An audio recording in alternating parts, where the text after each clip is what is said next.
Picture this. It's 1945, and engineer Percy Spencer is working on radar technology for Raytheon. Suddenly, he notices the chocolate bar in his pocket has melted. What's going on? Spencer's curiosity leads to a groundbreaking discovery. He's standing near a magnetron, a tube used in radar systems.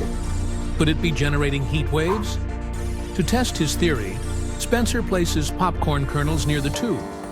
Pop, pop, pop. The kernels explode into fluffy popcorn. Excited, he experiments with an egg.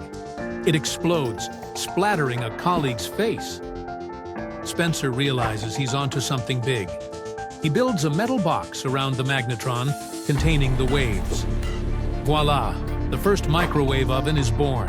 It's massive, standing 5'6" tall and weighing 750 pounds. The price tag? A whopping $5,000. Despite its size and cost, the potential is clear. Spencer's accidental discovery revolutionizes cooking, making him a millionaire.